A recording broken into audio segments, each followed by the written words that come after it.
The sun hadn't yet climbed over the hills when little Ava Shepherd stood barefoot at the edge of her backyard. Her tiny hands clutched tightly around the frayed collar of her stuffed dog. Max clung to the grass beneath her feet, but she didn't seem to notice. Her big, searching eyes, knowing for a girl of 7, stared out at the spot near the old oak tree, the one her dad always told her to stay away from. She hadn't told anyone what she'd heard last night. Not yet, because adults never listen the first time, or the second. They smiled with sympathy, patted her on the head, and said things like, "You've just had a bad dream," or "Your imagination is something special, sweetheart." But this wasn't a dream. Not this time. She had heard the whispers through the floorboards again.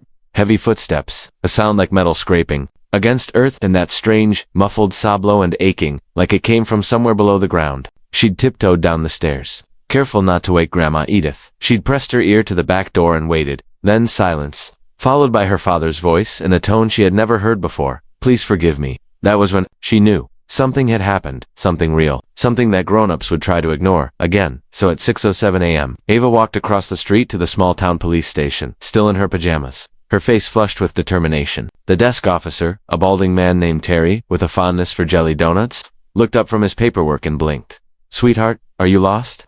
Ava shook her head, clutching Max tighter. "I need to speak to a real officer," she said, her voice barely above a whisper. "One who listens?" Terry stared at her, uncertain whether to laugh or call someone. Then Detective Jonah Miles walked in, coffee in hand, still brushing crumbs off his shirt from the breakfast sandwich he'd eaten in the car. He spotted the girl and froze. She looked too calm, and that bothered him. In his 15 years on the force, he'd learned that calm kids often held the heaviest stories. He crouched down to her level. "What's your name?" "Ava Shepherd. And what brings you here so early, Ava?" She looked him in the eyes with a steady, serious gaze. "No child should ever have to wear. You need to dig under our oak tree. There's something there." Jonah glanced at Terry, then back at the girl. "Why do you think that?" Ava hesitated. Then, with trembling lips, she whispered, "Because I heard him crying down there, and my daddy said, sorry." There was a moment of silence in the room, like even the air didn't dare move. Detective Miles felt something in his chest shift.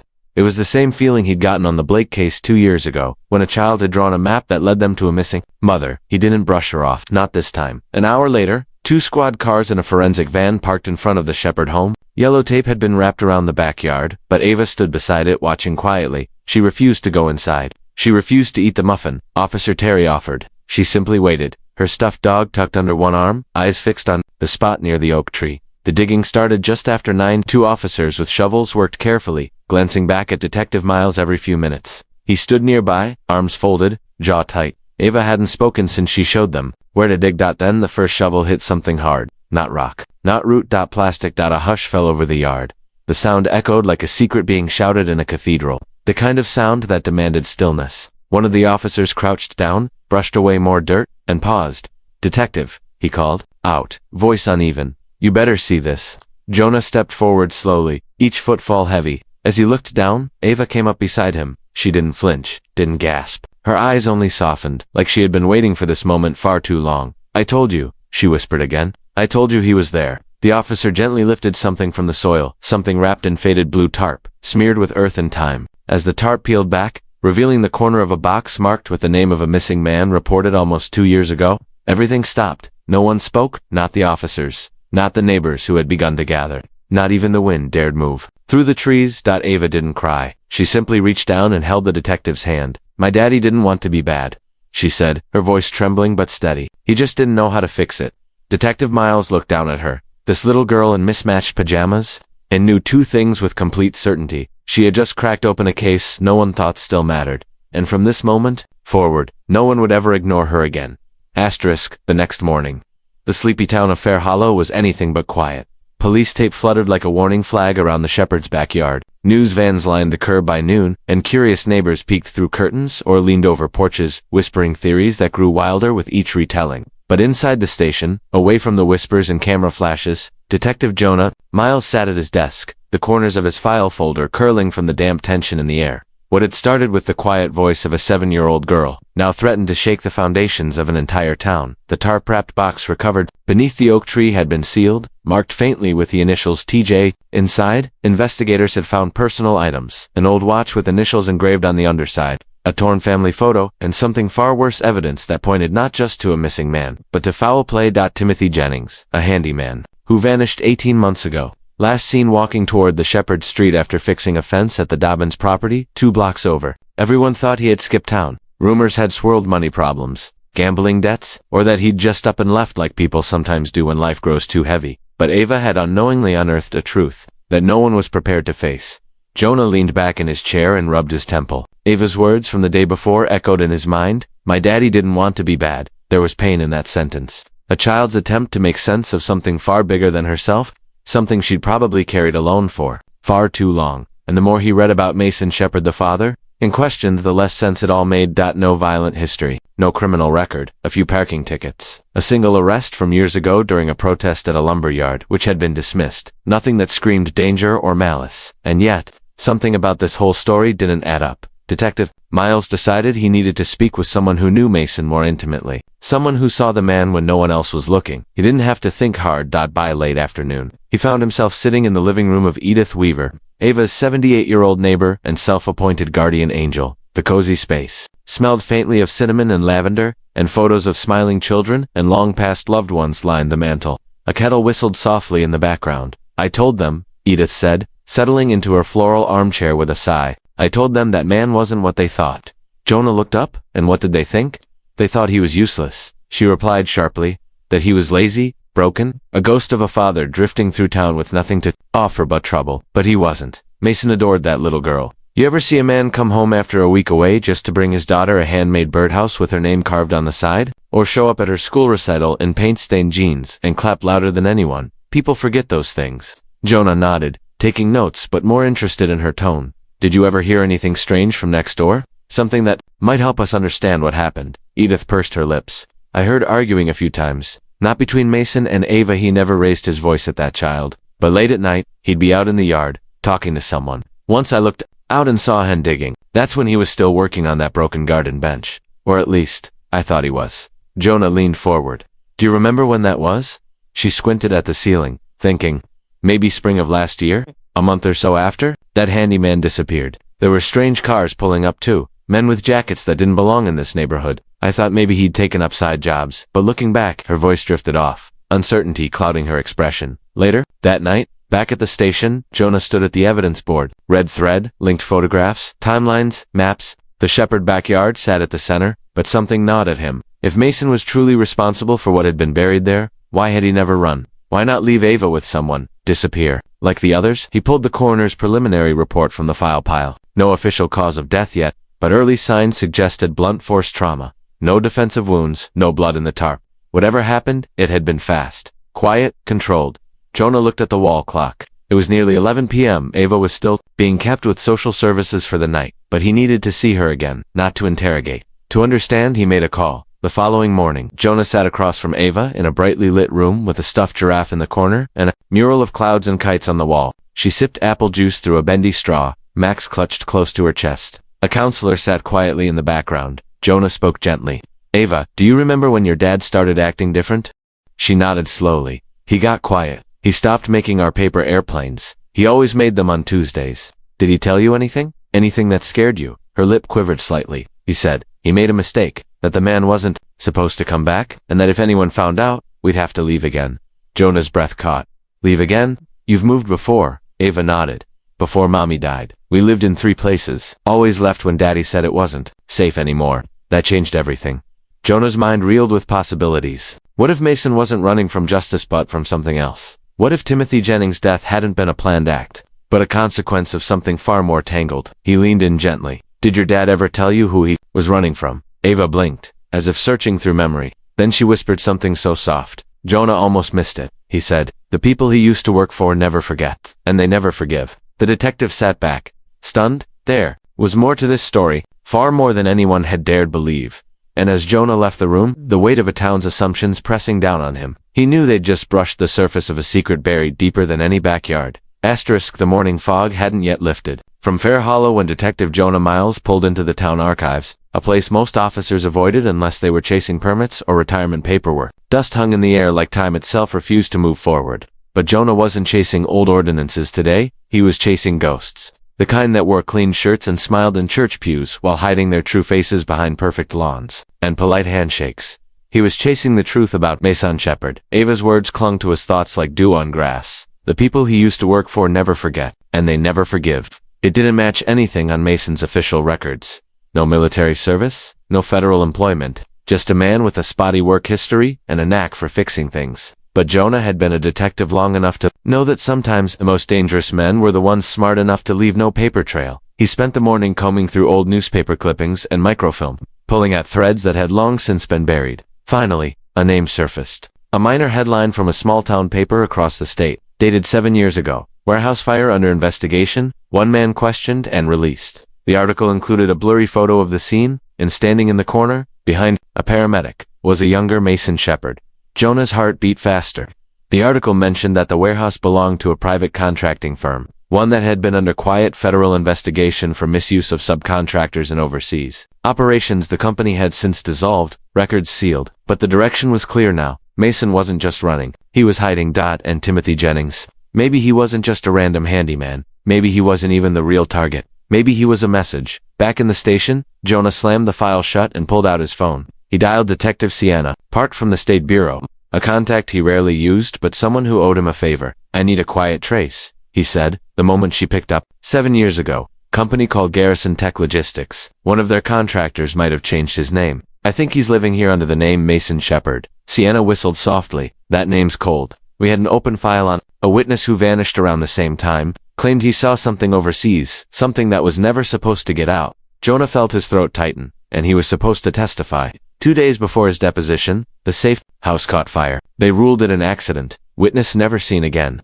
Until now. Jonah stared at the wall, suddenly chilled. Mason had been in witness protection or something like it. Only, he hadn't been protected. He'd just disappeared. That meant Ava had been living in the crosshairs of people who didn't care if she was 7 years old or 70. And if those people were back, they'd never stop digging. Later that night, Jonah sat alone at his desk, staring at a small object he'd retrieved from the evidence box.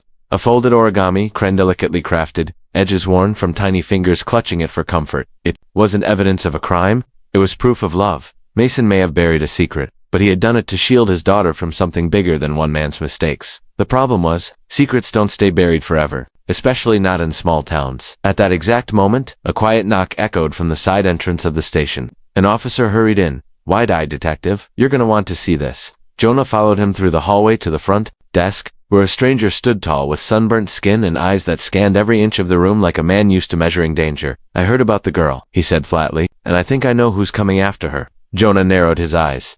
"Who are you?"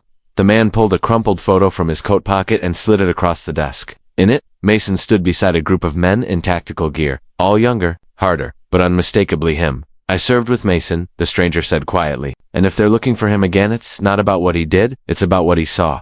Jonah's breath hitched. This wasn't just about protecting Ava anymore. This was about stopping something much darker, much older, and far more dangerous than Fair Hallow had ever seen.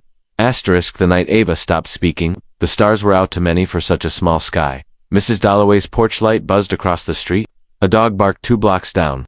But in the Shepherd house, silence wrapped itself around the girl like a second skin. Detective Jonah Miles sat beside her on the back porch, careful not to crowd her. Ava's mismatched socks dangled above the grass, her little heels kicking the air with slow, uncertain rhythm. In her lap sat a folded paper, crane-creased and faded, from being unfolded and folded again and again. She hadn't spoken a word since the night she'd run into town barefoot, blood on her pajamas, and eyes that no child should ever wear. Jonah had seen trauma. He'd watched war veterans crumble beneath routine questioning, but this was different. This was silence, not born of confusion but of protection. "What if I told you," he said softly, not looking at her, "that sometimes the things we're most afraid to say are the ones the world most needs to hear?" She didn't reply. He continued anyway. "Your dad, he was trying to keep something safe, something important. Ava looked down at the crane. Her tiny fingers trembled, then tightened. That night, while Ava finally drifted into a restless sleep inside Mrs. Wilkerson's spare room, Jonah sat in his car and called Sienna Park again. He needed more than stories now. He needed facts. "You were right," she said on the other end of the line. Mason wasn't just in hiding, he was being hunted. Hunted by who? Contractors turned mercenaries. The kind that never officially existed. They used to clean up messy government ops until one of those messes refused to stay buried. Jurgen was part of a unit in Syria. Something went sideways. People died who weren't supposed to. He tried to blow the whistle. They tried to erase him. Jonah closed his eyes. And now, they think the whistle's still in his hands, or that someone he trusted like his daughter has it. Jonah's pulse ticked faster. Ava's just a child. that never stopped men like them before. The next morning, Jonah met with the stranger who'd appeared at the station. His name was Cole Ransoma, former recon specialist with scars too deep for civilian life. He'd served with Mason, watched him walk away from their unit when things got too dark. Mason wasn't perfect, Cole admitted, sitting in the diner booth across from Jonah, but he had a line. Most of us lost ours. What did he see? Enough to make him run? Enough to make others want him gone? Cole reached into his jacket and handed Jonah a flash drive. He sent this to me 2 years ago, said if anything ever happened to him, to make sure it never disappeared. Jonah stared at it. What's on it? I haven't looked, didn't want to end up in a ditch. But Jonah had no such luxury anymore. If Ava was in danger, if these ghosts from Mason's past were resurfacing, then he needed to know everything. Every thread, every shadow. That evening, in the quiet of the police station, after hours, Jonah loaded the flash drive into his secure laptop. What appeared on the screen turned his blood cold. Dozens of files, videos, internal memos, one folder marked Operation Dustville Final Testimony. He clicked. A grainy video began to play. Mason sat in front of a cracked camera, exhaustion hollowing out his face. His voice was steady, but every word sounded like it weighed 100 pounds. If you're watching this, I'm probably gone, Mason began. But this isn't about me. It's about what they did and what they'll keep doing if no one stops them. They used us to clean up mistakes, but then the mistakes got names, families. I couldn't do it anymore. Jonah paused the video. He had heard enough for now. The next morning, Ava wasn't in her room. Mrs. Wilkerson thought she was in the backyard, but she wasn't there either. On the kitchen counter, beside a bowl of cereal and her favorite spoon, was a single piece of paper. One sentence written in red crayon. I remember where he buried the second one. Jonah's stomach dropped. There had been something else hidden, and Ava had gone to find it alone. The sun hadn't yet risen when Detective Jonah Miles slammed his foot onto the gas pedal. Gravel flying as his tires skidded out of Mrs. Wilkerson's driveway. The note in red crayon sat on the passenger seat, trembling as much as his hands. I remember where he buried the second one. Jonah had reread the words a dozen times. Ava's small, deliberate handwriting shook him more than any classified document ever could. She wasn't just remembering, she was retracing steps no child should have walked alone. His phone buzzed on the dashboard. It was dispatch. She's not at the school, not at the library, and none of her friends have seen her. But get this, the groundskeeper at the old Miller farm says he saw a little girl matching her description near the woods about 30 minutes ago. Jonah's chest tightened. The Miller farm had been abandoned for years. Nothing but collapsed fences and whispering trees. It also sat less than a mile from the old water tower where rumors had swirled for decades about unmarked military containers being buried after some top-secret training exercises. Coincidence? Not anymore. He took the next turn so fast, the tires screeched, ditching the road. He drove across the empty field, steering toward the tree line. His mind raced through every possibility. Traps, unstable ground, someone already waiting. But when he reached the forest edge, the sight before him froze him solid. Ava's backpack lay on the grass unzipped, as if she'd been in too much of a hurry to close it. Next to it, a single origami crane. This one torn down the middle. Jonah's breath caught in his throat. She was leaving a trail. He pocketed the paper and followed the narrow footpath into the woods. The trees were thick, their branches clawing at his jacket as dawn stretched long fingers of orange across the sky. And then he heard it. A small, rhythmic thud, like metal striking earth. Ava, he called. Heart pounding. No response. He ran faster, lungs burning, until he broke through the brush and saw her. She was kneeling in a clearing, hair tangled, dirt smudged across her face, digging frantically with a small metal spoon.